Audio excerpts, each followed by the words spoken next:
Well, I think I want to preach from down here this morning because this is one of those texts that I'm not too sure about. So I want to get close to you because we're going to have a talk versus an edict sermon, Bob's looking at me a little puzzled. In all honesty, that's partly why I was thinking, oh, maybe we won't have kids today. I won't have to try to explain this to the kids. And then I'm like, no, we still got to explain this to the kids. They're just older. And part of it, I guess, I don't know about y'all, but it's just kind of a challenge to me personally. How we deal with conflict in our lives and challenges and troubles between one another person. Oh my goodness. I just assume not talk about it. Let's all go downtown and wait for them to start playing music. But that's not the way the gospel works. That's not the way the lectionary works. And it is to challenge a preacher. So therefore, I consider myself challenged today. So maybe you will too. This text from Matthew is one of those stories that comes a little bit later, although it's fairly early in the gospel. In the Matthew 18, this story by scholars is thought to be a post-Easter experience. This is added in when they were writing the Gospels. The editors put this here, but it addresses a community of believers. So if Jesus is teaching one-on-one with the disciples walking around, there really isn't this established community to have to address these issues in. They're just people. And so scholarship says that may be what is going on, that this is a little bit later. This is being addressed to the church and the community of the followers of faith that are beginning. So they're using these teachings of Jesus to kind of address some of these challenges. I don't know about you, but I could see how living together in community might be a challenge. I want the plant over here. They want the plant over there. They want this song to be sung. They want this song to be sung, but not that song to be sung. Oh, well, I like to sit at the front and they took my seat. See, that's always a challenge. I want to sit in the back and they took my seat. Those kind of challenges that's oversimplified. But at the same time, that begins to resonate within our souls and within our hearts and in our minds. And so we can see how this might be a challenge. I say this as a person who lives in my house with my dog only, that living together is hard work. Some of you know much more about that than I do. Penny's latest adventure is she, sometime between 3:30 and 4 in the morning, wants to lay in the hall outside my bedroom and bark for repetitive 5, 6, 7 times. And I'm like, what's going on? I'm worried about her. She's old. I get up. I go look at her. She looks at me. I go back and get in the bed, and she goes back to sleep. Explain it to me. I'm thinking about sleeping pills. Oh, but living together is hard work. Some of you know more about that than I do. Years ago, I heard a story about this husband-wife, and he grew up in a household which kept ketchup in the refrigerator. And she grew up in a household that kept ketchup in the cabinet. It says on the bottle to refrigerate, but there's enough salt and vinegar and sugar in it. I guess it's good for a while. I'm not recommending that. I'm just saying that's what they did. So anyway, they would go and he would get the ketchup out and it would be in the refrigerator, and she would get the ketchup out and it would be in the, whatever. It was in the wrong place. The temperature of the ketchup was the wrong temperature that they expected. They fussed, and finally they went to counseling about that. And they said, well, how in the world did you ever figure it out? They finally figured it out. They buy 2 bottles of ketchup now. There's one in the refrigerator and there's one in the cabinet. The teenagers, the room gets a little messy. It looks like my office. The dad can't stand it. Clean up your room, Johnny. Johnny says, why do I have to clean up my room? It turns into this battle royale. Doesn't get anywhere, doesn't go. It just confuses the whole house. Mom, as the savior of the day, walks by and shuts the bedroom door and says, leave the bedroom door shut. So your dad didn't have to see it, so we don't have to have this constant battle royale. You know, there's ways to work things out. Maybe that's what our culture needs to hear again. You know, you turn on the news and somebody gets into a fight and the first response is to pull a gun or a knife or to hurt or to attack. Not sit around and talk through things. The intersection light turns green. You don't take off in a half a second. The horns start blaring all around you. Just calm down just a minute. Although I try to count to 3 before I blow the horn. Because I need to get through that light, especially getting on the battleground. Takes forever for that turn light. But anyway, from this section of teachings, that things will happen in life between people. Newsflash. It's going to happen. And this text is a guide that help us serve and to deal with those conflicts.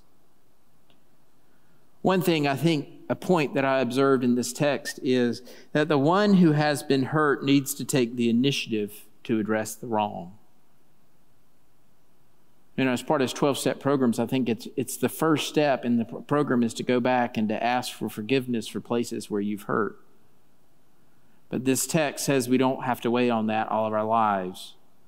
And when people hurt us, when people say things, when people do things, then it's our responsibility for our own self-preservation to respond to them, to take the initiative to address the wrong. And that takes, it takes gumption.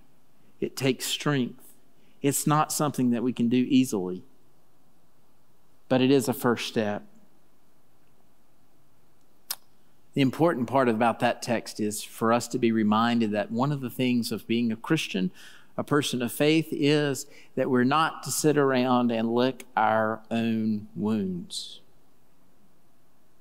Rehash the events over and over in our mind. When we let their offenses live in our minds and in our hearts and in our lives, we are the ones who lose, not them. They're off busy hurting others and haven't had a care in the world about us. Don't give them that responsibility, that gift in your life. Life is precious. Let it go. Deal with it. Let it go. Move on. There's a beautiful world out there.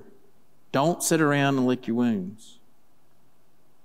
You know, in seminary, there was one of the classes, and I didn't take it, but it kind of made the campus conversation list. And they talked about conflict management. And I still remember this because they called it the will. And I probably have butchered it all, but I think this is the Jason's version after 20 years adaptation of it. It's just a simple little mantra. When you do blank, it makes me feel, and I want, hope, expect you to. So, case in point, when you tell me my jokes aren't funny, it makes me feel like I should stop telling any. And I want you to at least laugh at a bad joke once in a while. Again, oversimplification, but an example of things. When this happens to me, when you do this to me, it makes me feel I am hurt. And I want you to stop. I want you to change. I want you to do something different to me. That's what it takes to be in relationship with me.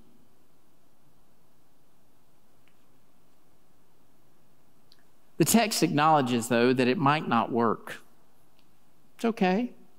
Have a conversation with somebody about something they've done to you. It might not work. It's okay. You're in good company. It's in the gospel.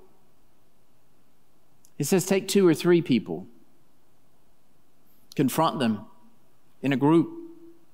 Intervention. You know, those were popular on TV for a while. Let's intervene. Oh, the reason you're here today is, you're like, you walk into a room and you don't know everybody in the room and you're like, oh, is this my intervention? And then if those 2 or 3 people don't work, then take it to the whole church. Now, don't try to do this. We've got too many good things happening around here to start church trials. But that's what it says to do. Take it to the board. The part I think that's important about that is a reminder to us that no person is an island. We don't live isolated. We don't live into ourselves. It's not just about us. It's partly, we're important. In God's eyes, we're God's creation, we're valued, but it's not just about us. It's not just about what we want or what we do to other people either. It's about living in community. The text takes it a little bit further. If they don't respond, treat them as a Gentile or a tax collector. I am happy to run away from the tax collector. As one who has an extension due October 15th, I am real happy to run away from the tax collector. I got that. Sever ties. Don't let others treat us as doormats. Good advice for self-protection. None of us are called in life to be a doormat for somebody else. No. There is taking up our cross. There is suffering. There is doing the hard work of the gospel. Life is challenging sometimes, but we're not called to be a doormat over and over again. Best example I ever heard of this is my professor was talking about one time. He said if you are around a person that was a thief and you take your money out and lay it on the table right in front of them, and they take your money, it's their fault. But if you go back and visit with them again and you take your money out and you lay it on the table and they take your money again, whose fault is it? It's your fault because you've enabled them to do that again to you over and over again. That's not helpful. Self-protection is important. The text says to sever the ties. Treat him as a Gentile, treat him as a... But now there's some real tension in this text. This line about treating him as a Gentile and a tax collector is in complete opposite to the rest of the gospel story and Jesus' experience with Gentiles and tax collectors. I mean, even one of his disciples was a tax collector. Gentiles, Jesus reached out over and over again in his ministry to all the world. That's intention. Somebody said the editor that used this story was trying to hold to the old rules. Keep up. Jesus comes as a new gospel, a new way of life, a new way of living, a new way of loving. That line is not, now I'm all for self-protection, but at the same time we're called to go and extend that grace of God further and further to others.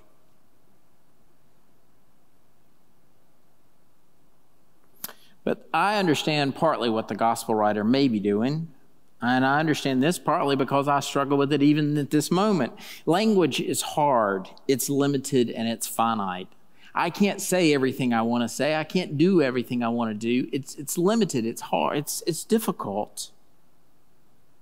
And yet at the same time, what they're trying to do, I think, is to say, don't be a doormat. Part of this text, I think, symbolizes and says to us the importance of communication. Time spent. What helps heal a situation that has been harmed? Time. A better shared experiences, new adventures, new things together. That changes the perspective. Don't just drop a bombshell and run out. It's easy sometimes to do that, but that's not what causes change to occur. This text, part of it says to us how powerful life in community is together. When two or three agreed on a holy purpose. One commentator put it that if the gathered community number only two or three, heaven is alert to the business transacted and the living Christ is present. Now, I'm not thinking that two or three conniving is what, God doesn't bless that.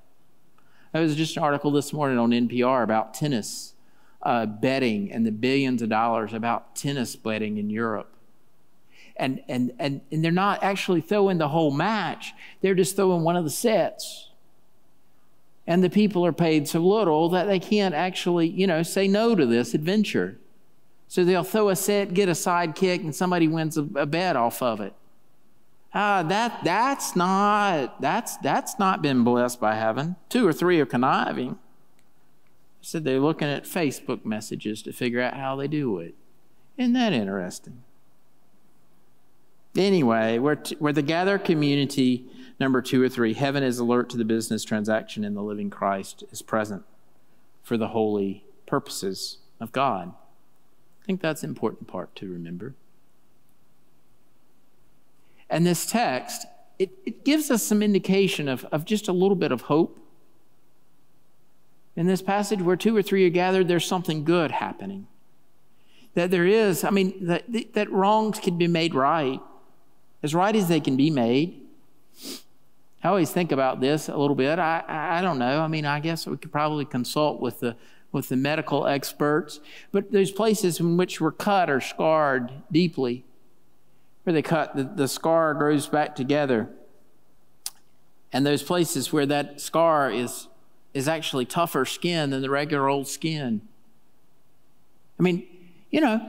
Wounds leave lasting ramifications. But at the same time, when they're healed and over time, they begin to blend away, but yet they're still strong. And they hold together. They hold together. One of the classic lines in United Methodism, I think that Wesley in his early days, and they would have class meetings, people would get together, you had to be there. If you didn't, you had to have little tickets to get communion, but you had to be at your class meeting to know what's going on. And one of the key questions that they would always ask is, how is it with your soul? How is it with your soul? Now, I tell that partly because I think part of what the gospel does is it holds a mirror in front of our own lives, helps us to see ourselves better in a more complete and full way. How is it today when we look in the mirror? How is it that we've hurt others? How is it that we've challenged others, made others feel different, sad? And how can we go forth to love our neighbor as ourselves? How can we make things right in our world? How can we be a beacon of hope and love and light in the world?